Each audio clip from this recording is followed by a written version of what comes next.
दोस्तों, महाराष्ट्र चुनाव में एमआईएम ने अपना उम्मीदवार उतारकर सियासी माहौल गर्म कर दिया है।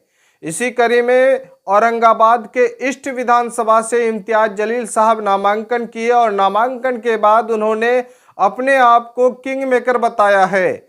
यानी उनके पार्टी के उम्मीदवार बड़ी संख्या में इस बार जीतेंगे। उसका साफ तौर पर दावा है कि लोग इस बार फिर से एमआईएम को वोट करेगी और चुनाव परिणाम के बाद लोग आएंगे और एमआईएम से समर्थन मांगेंगे और फिर सरकार बनाएंगे।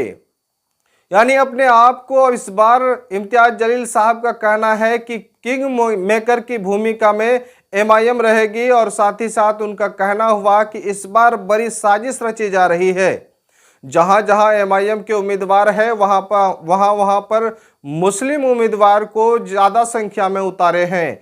कहीं ना कहीं लोगों को अब सोचना चाहिए कि उनके लीडरशिप को खड़ा करने और बचाने के लिए एमआईएम की ज़रूरत है और इस बार जो है लोग बेहतर मुजाहरा करेंगे, एमआईएम के हक में लोग वोट का इस्तेमाल करेंगे। उन्होंने ख़ास तौर पर कहा कि इस वक्त जो है सबकी नज़र एमआईएम पर है और एमआईएम यहाँ पर मजबूत है।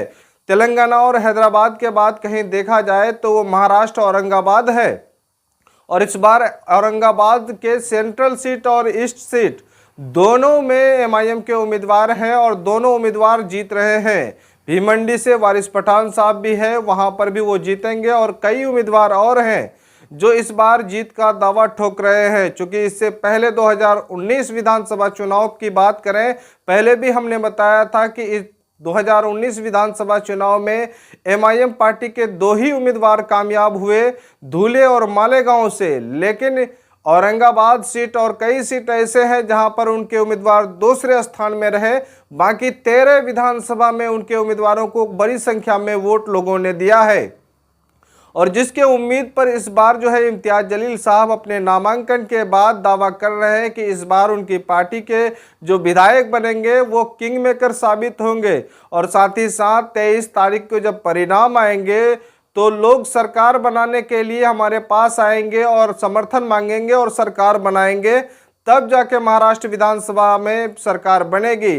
कहीं ना कहीं इम्तियाज जलील साहब बड़ी मजबूती के साथ इस बार कह रहे हैं, चूंकि इस बार लोकसभा चुनाव 2024 हारने के बाद मुसलसल अवाम के बीच हैं और अवाम के मसाइल को लेकर लगातार वो संघर्ष करते आ रहे हैं।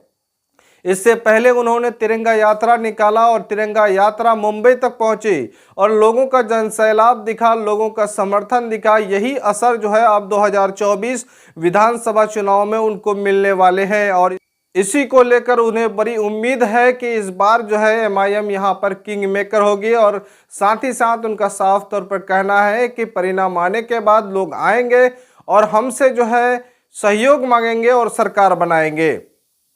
बहरहाल दोस्तों इधर झारखंड विधानसभा चुनाव है और झारखंड विधानसभा में एमआईएम ने पहले लिस्ट में अपने 7 उम्मीदवारों के नामों का ऐलान कर दिया है। झारखंड चुनाव के आपको अपडेट पाने के लिए हमारे चैनल द मैसेज न्यूज में आप देख रहे हैं तो चैनल को सब्सक्राइब कर लीजिएगा। फेसबुक में हमें देख रहे हैं तो पेज को फॉलो कर दीजिएगा। फॉलो ऊपर का निशान है, आप फॉलो करेंगे तो हर अपडेट आपको सही समय पर मिलेगा। चलिए दोस्तों, आज बस इतना ही था।